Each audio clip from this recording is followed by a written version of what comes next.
Hello my toppers, myself Shivnandan. इस video में हम देखेंगे इम्यूनिटी के बारे में कि इम्यूनिटी क्या है, इसके टाइप्स क्या हैं, इनके बारे में हम इस वीडियो में स्टडी करेंगे।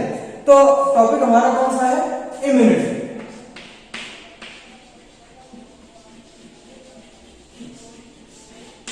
ये हमारा टॉपिक है इम्यूनिटी।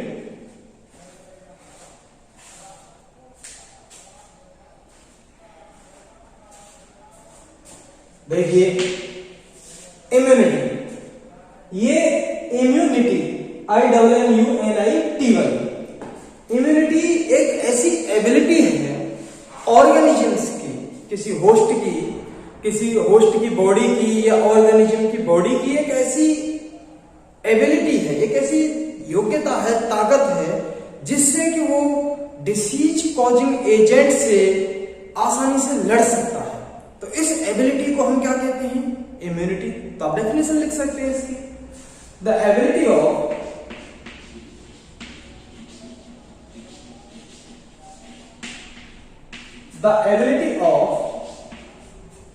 बॉडी। और यहां किसकी बॉडी होगी भैया? होस्ट की बॉडी होगी। The ability of body to fight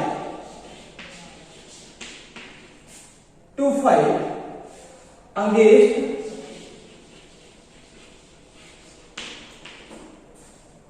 pathogens, disease causing agents। और डिसीज कॉजिंग एजेंट्स को हम क्या कहेंगे? पैथोजन कहते हैं, है ना? यही तो बात है। तो देखिए हमारी इम्यूनिटी का क्या मतलब था कि एबिलिटी या कैपेसिटी या ताकत किसी की बॉडी की, और वो बॉडी किसकी होनी चाहिए? होस्ट की बॉडी होनी चाहिए। होस्ट किसे कहते हैं? जिस पर पैथोजन आक्रमण करता है, जिसमें पैथोजन जिसको हार्म करता है, नुकसान पहुंचाता है पैथोजन, उसको हम क्या कहेंगे? होस्ट।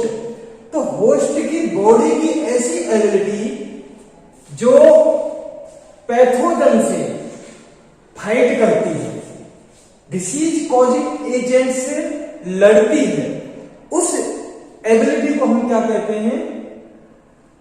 इम्यूनिटी। ठीक है, तो ये आ गया इम्यूनिटी का मतलब कि ऐसी पैथोजन की योग्यता किसी की बॉडी की ऐसी योग्यता, ऐसी ताकत जो पैथोजन से लड़ती है, उसको हम क्या कहेंगे? इम्यूनिटी कहेंगे। अब बात आती है टाइप्स ऑफ इम्यूनिटी। इम्यूनिटी कितने तरह की होती है? तो हमारी हेडिंग जो है अब टाइप्स ऑफ इम्यूनिटी है।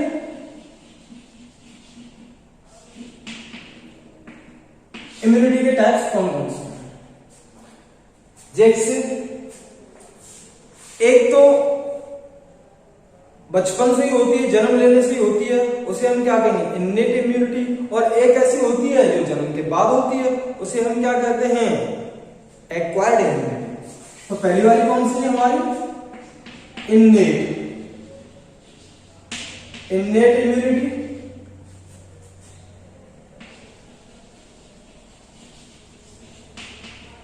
और दूसरी वाली कौन सी है?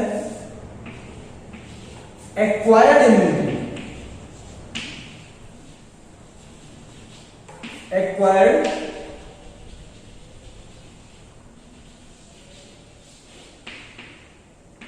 इम्यूनिटी। ठीक है, अब देखिए दोनों में डिफरेंस हम देखेंगे। पहला वाला जो पॉइंट होता है इन्नेट इम्यूनिटी का, प्रेजेंट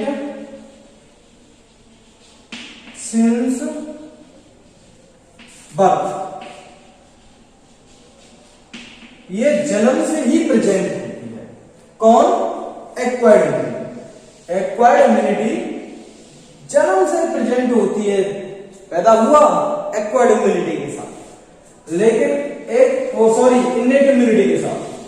इन्नेट इम्यूनिटी की मैं बात कर रहा हूं। इन्नेट इम्यूनिटी जो होती है जन्म से ही होती है, पैदा हुआ इन्नेट इम्यूनिटी के साथ। और एक्वायर्ड बाद में एक्वायर की इसने, ठीक है, तो इसका जो पॉइंट पहला आता है डेवलप्ड आफ्टर बर्थ,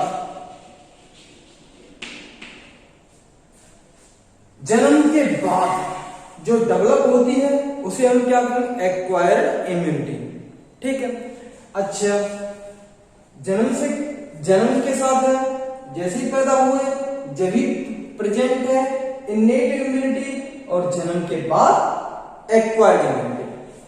ये जो इम्यूनिटी होती है ये स्पेसिफिक नहीं होती, इन्नेट इम्यूनिटी, यानी कि किसी बीमारी के लिए कोई भी पैथोजन आएगा, कोई भी बीमारी का पैथोजन आएगा, समान व्यवहार करेगी, भेदभाव नहीं करती कि भाई तेरे साथ तो हूं तेरे साथ नहीं, भाई सबके लिए कोई भी पैथोजन आ जाए सबसे लड़ेगी इन्नेट इम्यूनिटी। ठीक, तो हम क्या कह सकते हैं, डू नॉट स्पेसिफिक,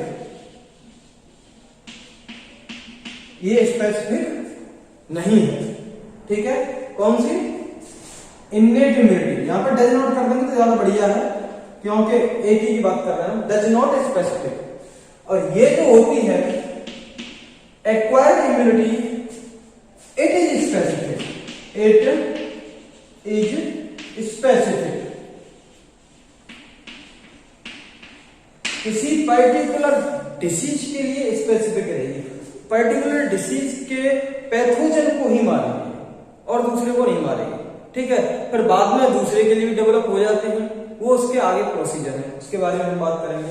तो एक्वायर्ड इम्यूनिटी जो है सिंपल भाषा में क्या है कि ये डिसीज कॉजिंग पैथोजेंस के लिए, डिसीज कॉजिंग एजेंट्स के लिए स्पेसिफिक होती है। सब बीमारियों के लिए एक जैसा व्यवहार नहीं करती है, सब पैथोजेंस के लिए एक जैसा व्यवहार नहीं करेगी भैया। ठीक है, क्योंकि कभी कोई दूसरा आ रहा है तो उसे मारेगी, दूसरा आ रहा है नहीं, लेकिन ये वाली जो है कोई भी कैसा भी आए सबको मारेगी। तो इन्नेट इम्यूनिटी जो होती है ये स्पेसिफिक नहीं होती, एक्वायर्ड इम्यूनिटी ये स्पेसिफिक होती है। ठीक है, अब आगे की जो कहानी आती है वो ये है कि जो इन्नेट इम्यूनिटी जो है, इन्नेट इम्यूनिटी, इसमें बैरियर्स होते हैं जो पैथोजन को बॉडी में एंटर करने से रोकते हैं। तो हम यहां पर क्या कहेंगे भाई, it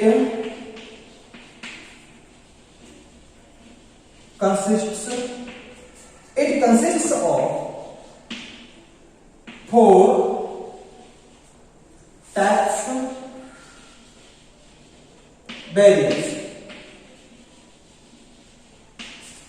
to prevent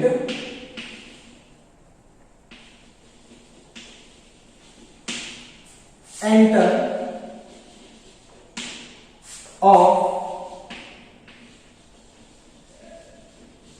foreign agents।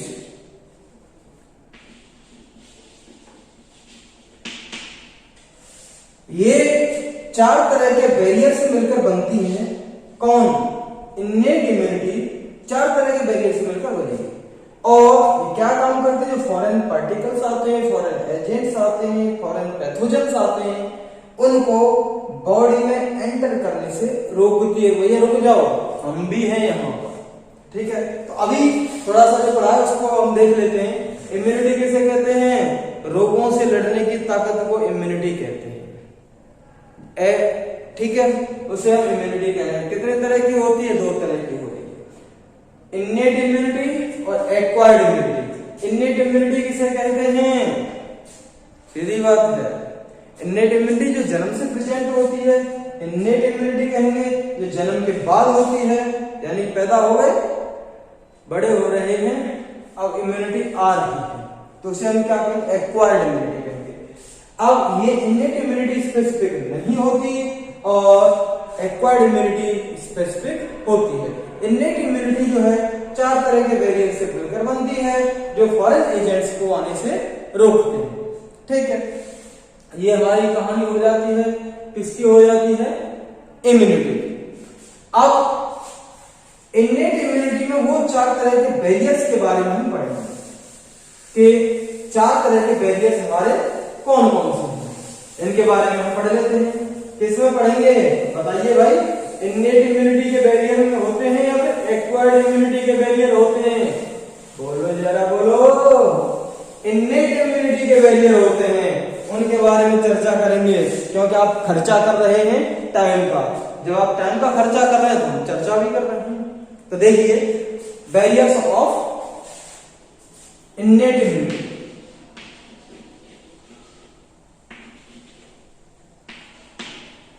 Barriers of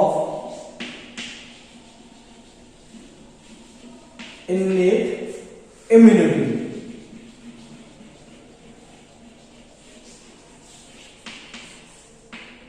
innate immunity के बैरियर देखिए। पहला वाला जो बैरियर है उसे हम क्या कहेंगे? Physical barrier. Physical barrier. Physical barrier क्या है भाई? फिजिकली रूप से प्रेजेंट होगा और बाहर के पैथोजन को आने से रोकेगा, तो उसे हम क्या कहेंगे? फिजिकल बैरियर्स कहेंगे, जो बाहर के पैथोजन को आने से अंदर रोकेगा। ठीक है, तो ये जो this prevent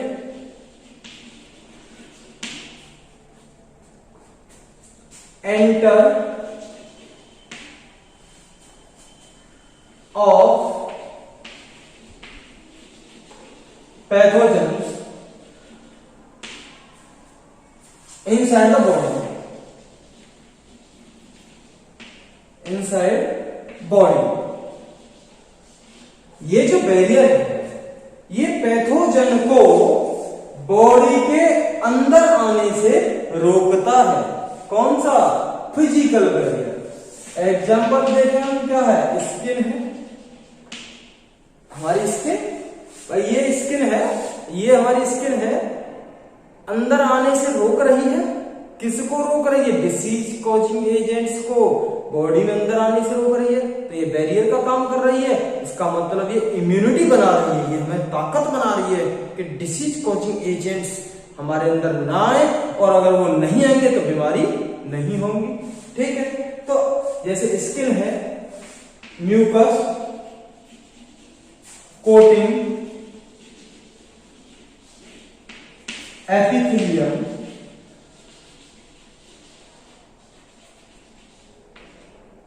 mucus coating epithelium present,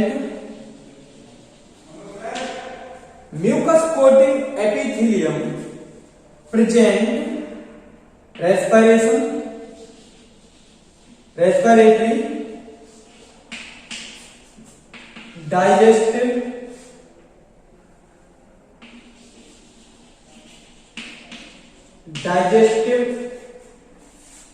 and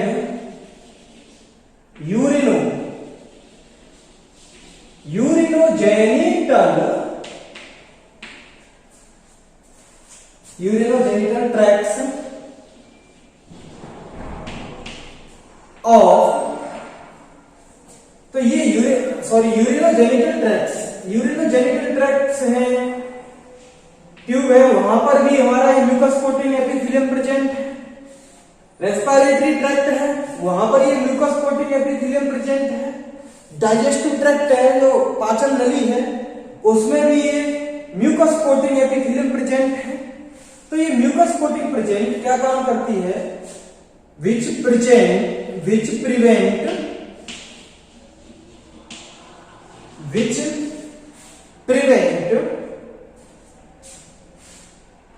enter of pathogens, जो पैथोजन के अंदर एंटर होने से रोकती है। कौन? Mucus coating epithelium. भाई हम यहां से सांस ले रहे हैं तो यहां से भी पैथोजन जा सकते हैं अंदर। तो यहां पर क्या म्यूकस कोटिंग, यानी कि यहां पे हल्की सी बहुत कम लसलसा सा पदार्थ सीक्रेट होता है जिसे म्यूकस कहते हैं। और ये क्या करता है? जो पैथोजन है उनको यहीं कहीं रोक लेगा। आ जाओ प्यारे, जा कहाँ रहे हो अंदर, यहीं कहीं रोक लेगा। अब हम खाने के साथ ले रहे हैं तो यहाँ पर भी म्यूकस पाया जाता है हमारी डाइजेस्टिव ट्रैक्ट में, जो पाचन नली है वहां पे म्यूकस पाया जाता, वो भी रोक लेता। आ जाओ प्यारे, कहाँ जा रहे हो, हम तो यहीं पर हैं। वो ले लेता है, रोक लेता है और क्या कर देता है, मोहब्बत में ही मार देता है, तो आगे जाने नहीं देता पैथोजेंस को। तो ये क्या है, हमारे फिजिकल बैरियर है, पैथोजेंस को बॉडी के अंदर जाने से रोकते हैं। तो इस तरह के बैरियर को हम क्या कहेंगे, फिजिकल बैरियर। ठीक है। अब दूसरा वाला जो आता है फिजियोलॉजिकल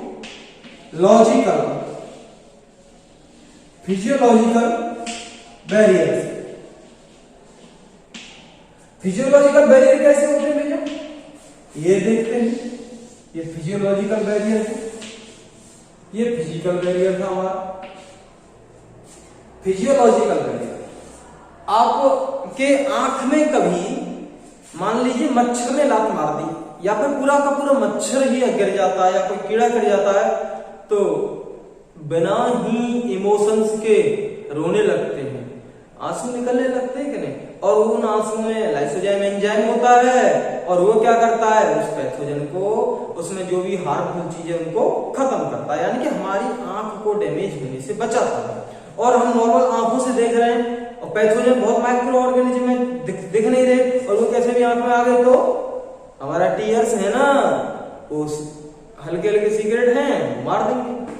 स्वेट, पसीना है हमारी बॉडी पे निकल रहा है, वो भी पैथोजेंस को अंदर जाने से रोकता है, किल कर देता है, वो भी एक्टिवेट नहीं होने देगा। अच्छा, हम मुंह में ले रहे हैं, मुंह खुला हुआ है, गाना गा रहे हैं कोई, मान लीजिए राम धुन निकाली, अब आ हुआ तो अंदर पैथोजन आए हवा के साथ। कुछ लोग तो मुंह फाड़ के सोते हैं, मुंह फाड़ के सो रहे हैं तो मुंह से भी सांस ले रहे हैं, तो पैथोजन हमारे सांस के हवा से ये हमारे मुंह में आ सकते हैं। तो यहाँ पे सेलाइवा है, सेलाइवा क्या करेगा, पैथोजन को यहीं कहीं लपक लेगा। आ जाओ प्यारे, कहाँ जा रहे हो, तो यहीं कहीं उनको मोहब्बत में मार देता है। तो कितनी बातें हुई, 3 बातें हो गई हैं, आंखों के टीयर्स, माउथ में सेलाइवा, स्किन पर स्वेट, पसीना। और एक और बात कर लें, क्योंकि 3 का नाम बुरा होता है ना, तो एक और बात कर लेते हैं। हमारे स्टोमक में एसिड पड़ा हुआ है। कुछ हमारी माताएं, हमारी बहनाएं ऐसी होती हैं जो जल्दी जल्दी में, टेंशन जब कभी होती है तो जल्दी जल्दी में सब्जी वगैरह प्रॉपर साफ नहीं की, धोई नहीं और उसको ऐसे छोंक दिया, और ऐसे ही हाथ साफ नहीं किए, आटा लगाया, रोटी बना दी, और हम उन रोटियों को खा रहे हैं। उनके साथ साथ क्या आ रहे हैं, पैथोजन भी आ रहे हैं। मान लीजिए कोई वेजिटेबल है, उसको डिसीज है, उसको हमने पकाया तो वो डिसीज रहेगी और हमारे अंदर रह जाएगी। हमारे जब अंदर आ जाएगी तो हमारे स्टोमक में क्या है, एसिड है, भरपूर एसिड है। और जैसे ही पैथोजन फूड वाले के साथ, फूड के साथ या वाटर के साथ आता है, तो एसिड पैथोजन को मोहब्बत में मार देता है। तो ये कौन से बैरियर हुए, फिजियोलॉजिकल बैरियर हुए। ठीक है। और ये किसमें प्रेजेंट है, कब से प्रेजेंट है, जन्म के बाद प्रेजेंट है या जन्म के साथ प्रेजेंट है। भैया यहाँ पर इन्नेट इम्यूनिटी के बैरियर पढ़ रहे हैं, इसलिए जन्म के साथ ही प्रेजेंट होते हैं। मतलब देखिए फिजियोलॉजिकल बैरियर्स के बारे में। फिजियोलॉजिकल जो बैरियर्स होते हैं ये देखते हैं, saliva, sweat, tears and acid in stomach, acid in stomach which kills to pathogens को ये किल कर देते हैं। तो ये भी हमारी एक इम्यूनिटी है, रोगों से लड़ने की ताकत है भैया, वो हमारे बॉडी के अंदर डेवलप नहीं हो पाएंगे तो हम स्वस्थ रहेंगे, खेलते कूदते रहेंगे, डांस करते रहेंगे, मस्ती से रहेंगे। ठीक है। अब हमारा थर्ड वाला जो बैरियर है वो कौन सा है, cellular barrier. Cellular barrier, cellular barrier के बारे में हम देखेंगे। तो देखिए भैया, सेलुलर बैरियर ऐसा बैरियर है जो सेल्स के फॉर्म में है और पैथोजन से हमें बचा रहा है। जैसे हमारे WBC प्रेजेंट है, WBC, ये WBC कई तरह की होती हैं। जैसे देखें हम PMNL, PMNL polymorphonuclear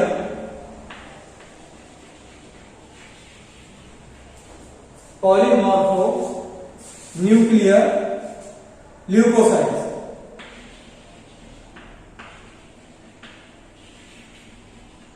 polymorpho nucleocytes हो गया।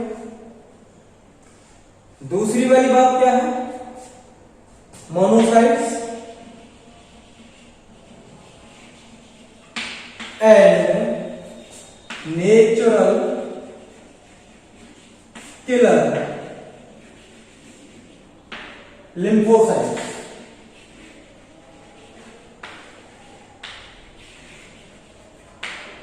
नेचुरल किलर लिम्फोसाइट्स, तो ये तो हमारी WBC होगी। पॉलीमॉर्फोन्यूक्लियर ल्यूकोसाइट्स, मोनोसाइट्स और नेचुरल किलर लिम्फोसाइट्स, ये क्या करती हैं? ये WBC मेनली कहां पर पाई जाएंगी भैया बताइए? अरे ब्लड में पाई जाएंगी WBC। और जब ये ब्लड में पाई जाएंगी तो जैसे ही पैथोजन ब्लड में जाएगा, ये ठुम ठुम आक्रमण शुरू कर देती हैं। किस पर आक्रमण शुरू कर देती हैं? पैथोजन पर आक्रमण शुरू कर देती हैं। और वो भी पाई जाती हैं एंड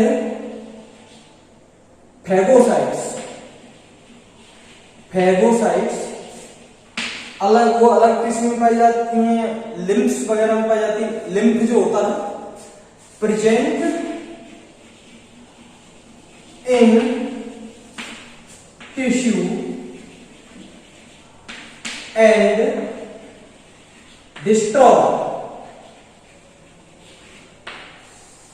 डिस्ट्रॉय कर देती हैं एंड डिस्ट्रॉय टू पैथोजन पर आक्रमण कर देंगी और इसे डिस्ट्रॉय कर देंगी, सीधा मुक्ति दे देती हैं, जाओ ओवर परमानेंट। यानी कि उनको खत्म कर देती हैं हमारा सेलुलर बैरियर। चौथा वाला जो बैरियर्स आता है, डी वाला जो बैरियर है वो है साइटोकाइन बैरियर।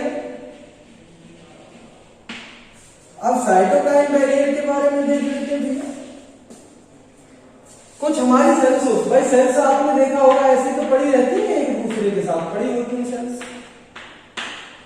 अब मान लीजिए वायरस का इन्फेक्शन इस वाली सेल में हो गया है, वायरस ने इस सेल पर आक्रमण कर दिया, तो ये सेल मर तो रही है लेकिन दूसरी वाली सेल्स को बचाई जाएगी। कुछ लोग होते हैं ना, बेचारे मर रहे होते हैं, युद्ध के मैदान में हैं, लेकिन पानी की बहुत ज्यादा तड़प है, चाह रहे हैं कैसे पानी मिले, लेकिन ऐसा लगता है कि वो तो बच नहीं पाएंगे। दूसरों को कह देते भैया इनको पानी पिलाओ, ज्यादा पानी नहीं है, मुझे रहने तो पहले इनको पिलाओ। तो ये सेल्स जो होती हैं, जब इस वाली सेल्स को वायरस का इन्फेक्शन हो गया है तो एक सब्सटेंस सीक्रेट करती है ये, जिसका क्या नाम है? इंटरफेरॉन सब्सटेंस ये सीक्रेट करेगी और ये इंटरफेरॉन सब्सटेंस फिर दूसरी वाली सेल्स को प्रोटेक्ट करेगा फर्दर वायरस से इन्फेक्ट होने के लिए, यानी कि उनको वायरस से इन्फेक्ट नहीं होने देगा, उनको प्रिवेंट करेगा। कौन सी वाली सेल को? उन वाली सेल को जो वायरस से भी इन्फेक्ट नहीं हुई है। तो हम लिख सकते हैं virus infected virus infected cells secret interferon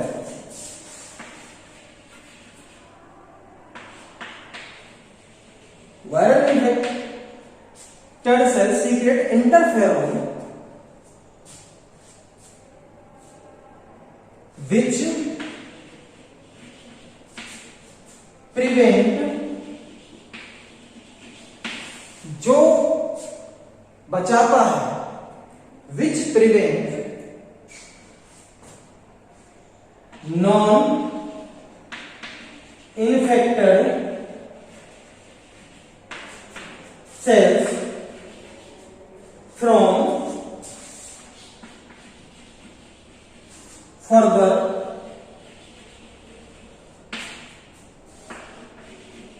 viral infection.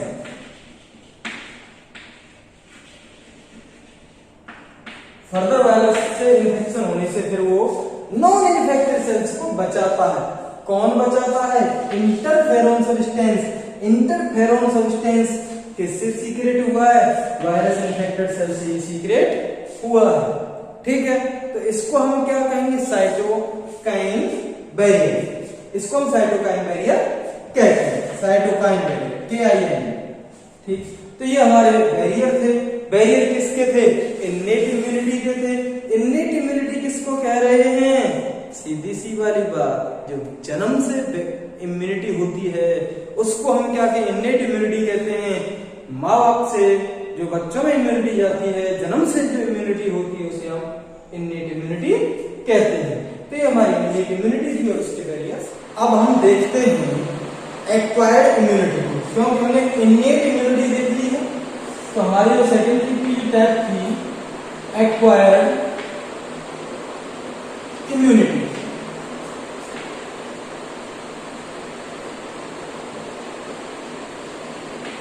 Acquired immunity, इसका दूसरा नाम क्या है? एडप्टेड। एडप्टेड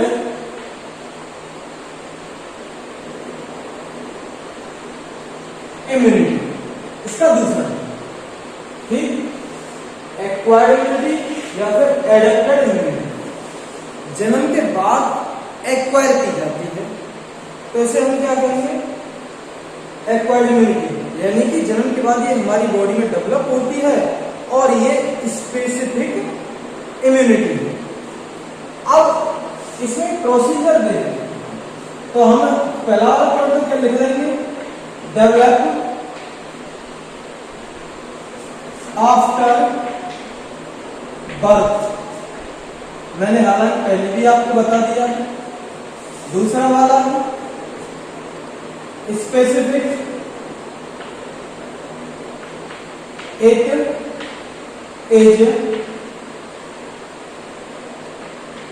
स्पेसिफिक, ये स्पेसिफिक होती है। तीसरा वाला मैं बताऊं आपको कि when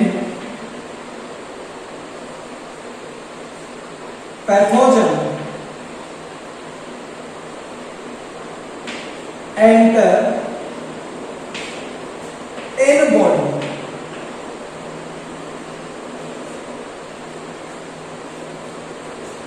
when pathogen enter in body, body response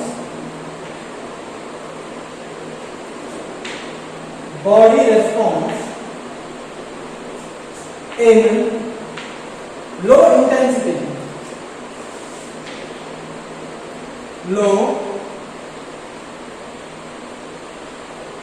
intensity, जब पैथोजन पहली बार बॉडी में एंटर करेगा तो बॉडी लो इंटेंसिटी में रेस्पॉन्स करेगी।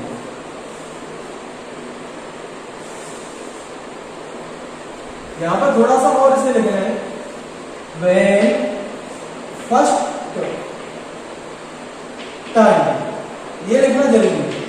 When first time pathogen enter in body, पहली बार अगर बॉडी में पैथोजन आ रहा है तो बॉडी लो इंटेंसिटी में उसका रेस्पॉन्स करेगी, लेकिन when second time same pathogen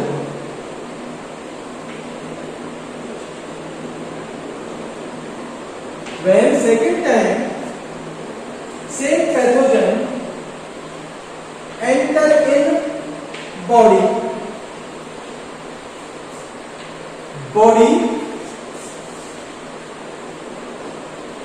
response in high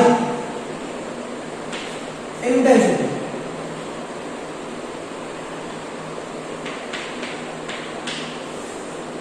जब पैथोजन सेकेंड टाइम बॉडी में एंटर करेगा तो बॉडी बहुत जबरदस्त तरीके से, इंटेंसिटी का मतलब तीव्र, जबरदस्त तरीके से उसका रिस्पॉन्स करेगी। इसका मतलब जब वही सेम पैथोजन आया तो बॉडी में जबरदस्त तरीके से उसका रिस्पॉन्स किया, तो मतलब समझ में आ रहा है कि बॉडी ने उसे याद रखा।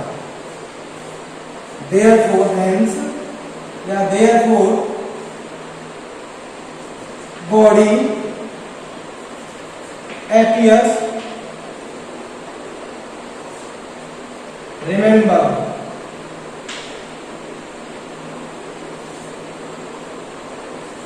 body appears remember ability। Body जो है उसको याद करने की एबिलिटी को अपीयर करती है, शो करती है।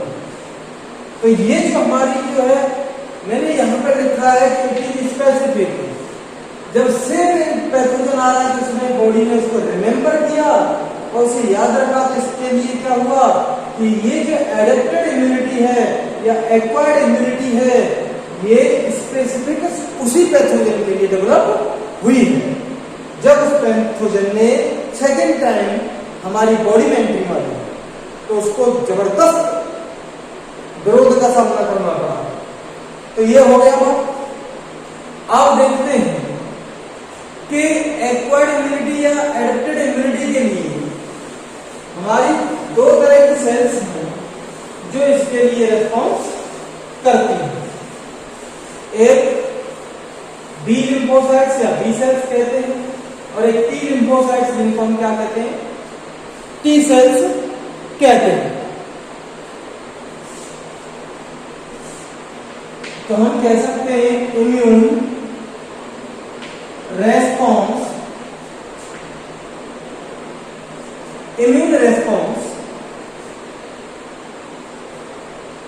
Are produced by two types cells. दो तरह की सेल से इम्यून रिस्पॉन्स प्रोड्यूस किया गया है। पहला वाला आता है बी लिम्फोसाइट।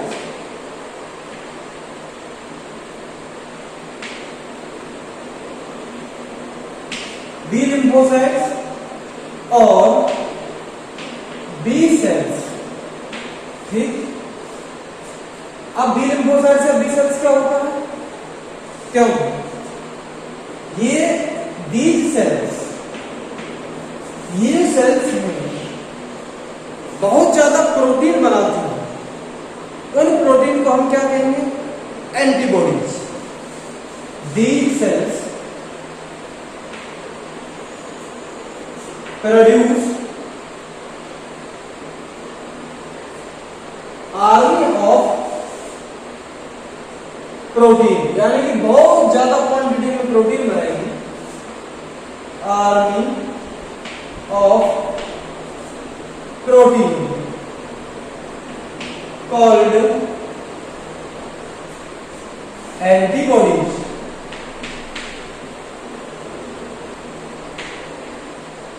एंटीबॉडीज की आर्मी प्रोड्यूस करेगी, बहुत ज्यादा प्रोटीन्स बनाएगी और यही एंटीबॉडीज क्या करती हैं,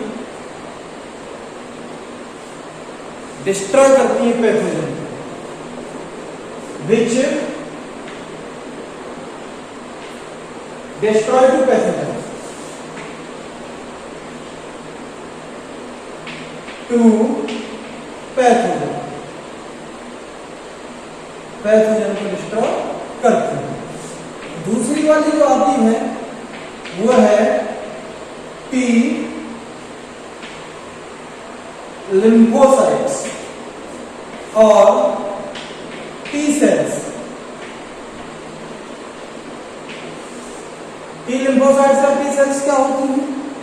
ये बी सेल्स को या बी लिम्फोसाइट्स को एंटीबॉडीज प्रोड्यूस करने में हेल्प करती हैं।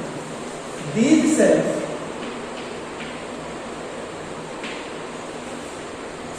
हेल्प टू बी लिम्फोसाइट्स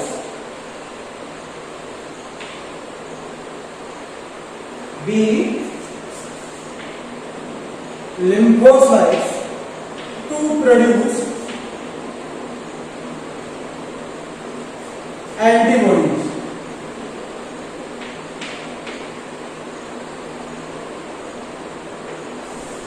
ये एंटीबॉडीज प्रोड्यूस करने के लिए बी लिम्फोसाइट्स की हेल्प करती हैं।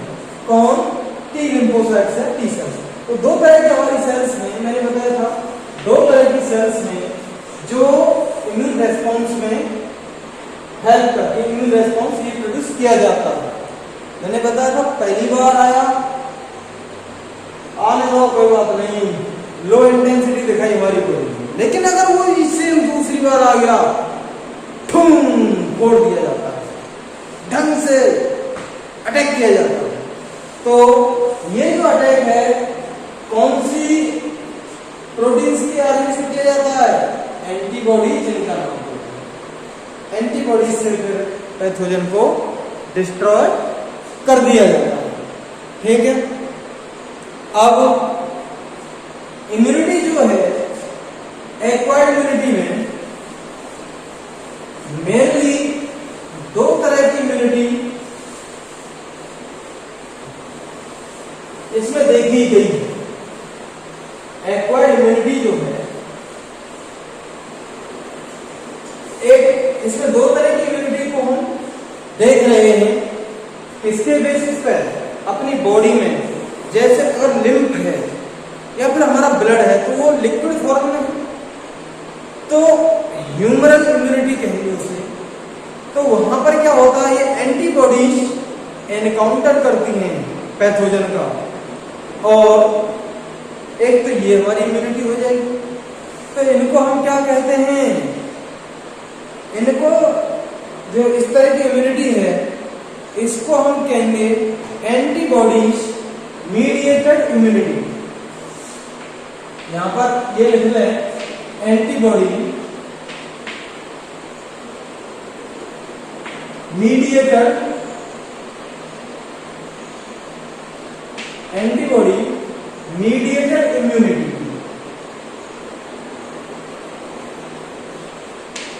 एंटीबॉडी मीडिएटेड इम्यूनिटी ये कहां पर अटैक होता है? जब ब्लड में या फिर व्हेन पैथोजन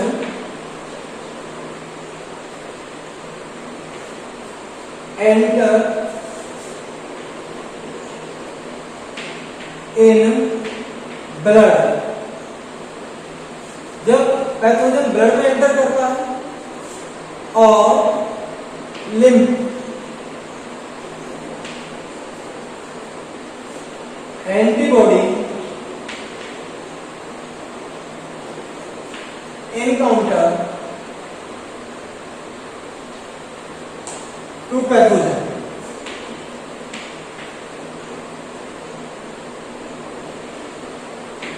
एंटीबॉडी पैथोजन का एनकाउंटर कर देती है और इसको हम क्या कहेंगे? AMI। हम AMI भी कह सकते हैं। AMI का मतलब क्या है? Antibody mediated immunity. और दूसरी वाली क्या आ रही है भैया? Cell mediated immunity, CMI, cell mediated immunity.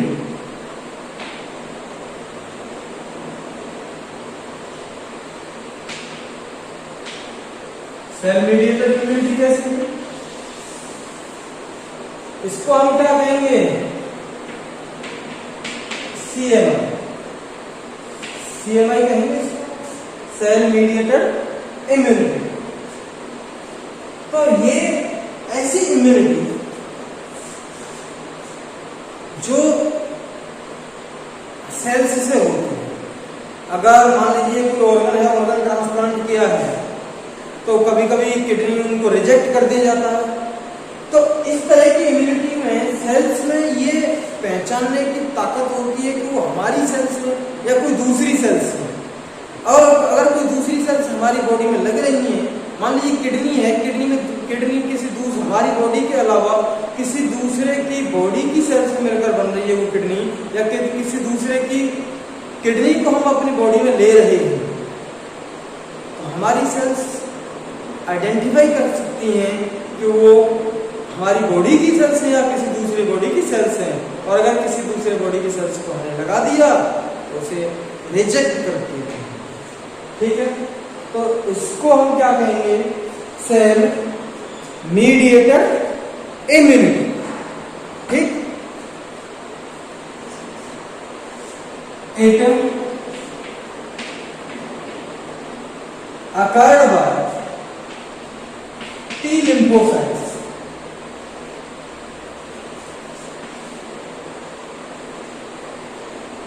ये T lymphocytes के द्वारा होती है सेल मीडिएटेड इम्यूनिटी, CMI। इसमें क्या होता है? When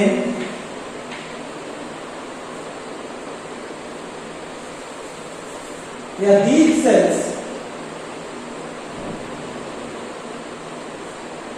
have ability to recognize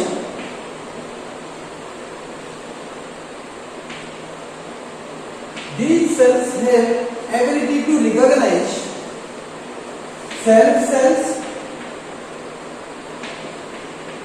cells or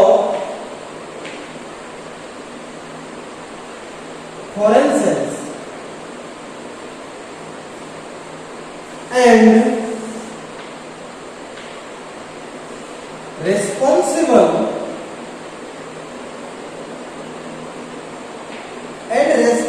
to rejection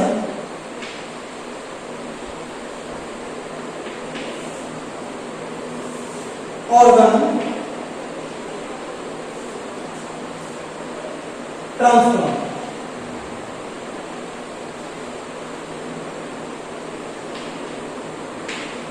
rejection in organ transplant. Organ transplant जब कर रहे हैं तो उसको रिजेक्ट कर देती है, उसके लिए ये जिम्मेदार होती है। इसको हम क्या कहेंगे? Cell mediated immunity.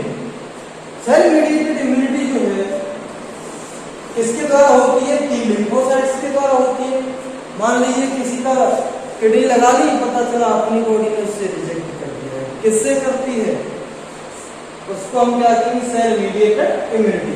और ये जो हो रही है T lymphocytes से होती है सेल मीडिएटेड इम्यूनिटी। देखेंगे एंटीबॉडीज के बारे में। तो मैं जो बार बार नाम ले रहा था यहाँ पर एंटीबॉडीज का कि भाई एंटीबॉडीज क्या होती हैं, तो इनके बारे में हम देख लेते हैं। एंटीबॉडीज किसके द्वारा प्रोड्यूस की जाती है? बी लिम्फोसाइट्स के द्वारा प्रोड्यूस की जाती है। किस स्पेशल तरह की प्रोटीन होती है एंटीबॉडी। ये देखिए, दीज आर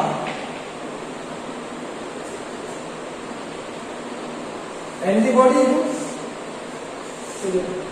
बॉडी कर लीजिए, यहां पर दीज कर दिया। These are protein molecules. Protein molecules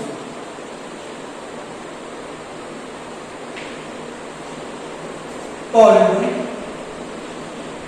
ये प्रोटीन मॉलिक्यूल होते हैं जिनको हम क्या कहते हैं? इम्यूनोग्लोबुलिन्स, इम्यूनोग्लोबुलिन्स ये प्रोटीन मॉलिक्यूल इन्हें हम आईजी कहते हैं। Immunoglobulins, immunoglobulins are the Ig are 5 types. Ig is 5 types. ये 5 तरह के होते हैं। Ig A, Ig D, Ig E, IgG, IgM, ये 5 तरह की हमारी होती है। जिनमें IgA पाई जाती है वो ब्रेस्ट मिल्क में पाई जाती है, माँ के मिल्क में पाई जाती है, जिसको हम क्या कहते हैं, कोलेस्ट्रॉल कहते हैं। IgA present in cholesterol, breast milk,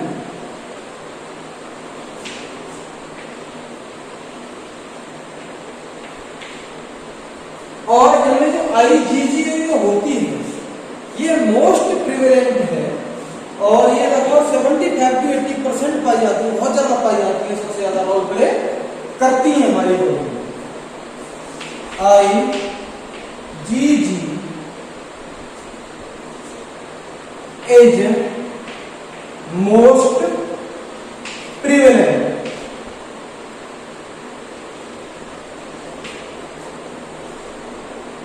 and present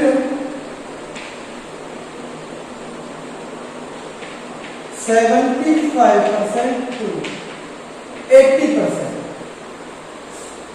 in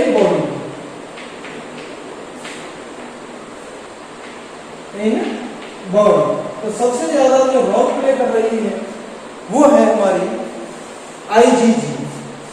अब ये तो हो गया, अब देखते हैं कि ये जो एंटीबॉडी है इनका स्ट्रक्चर क्या है। देखिए एंटीबॉडीज का ये स्ट्रक्चर है, 2 लॉन्ग चेन्स पाई जाती हैं और 2 शॉर्ट चेन पाई जाती है। 2 लॉन्ग चेन पाई जा रही है, 2 शॉर्ट चेन पाई जा रही है। इन लॉन्ग चेन को तो क्या कहते हैं, हेवी चेन्स कहते हैं, और जो शॉर्ट चेन है इनको हम क्या कहते हैं, लाइट चेन कहते हैं। तो इसलिए हम इनको H2 और L2 भी कहते हैं। यहाँ पर एंटीजन को ये फॉरेन पार्टिकल है, ये जो साइड है एक ये वाली और एक ये वाली, ये एंटीजन बाइंडिंग साइड है, जहां पर फॉरेन मॉलिक्यूल आधा फंस जाता है उसे खत्म कर देते हैं। तो कह सकते हैं antibody made by 2 long polypeptide chain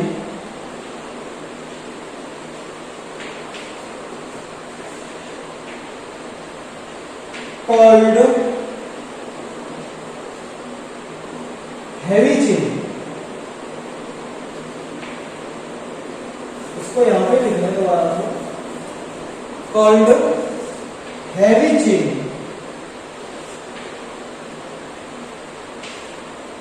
and 2 small polypeptide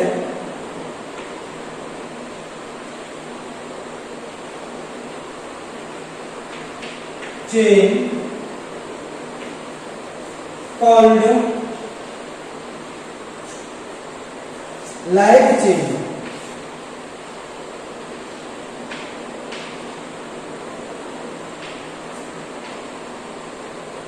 Hence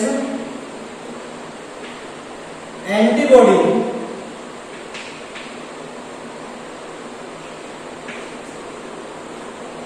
made by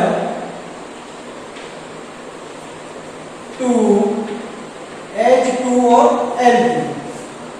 H2 का मतलब दो लॉन्ग चेन होती है, H2 का मतलब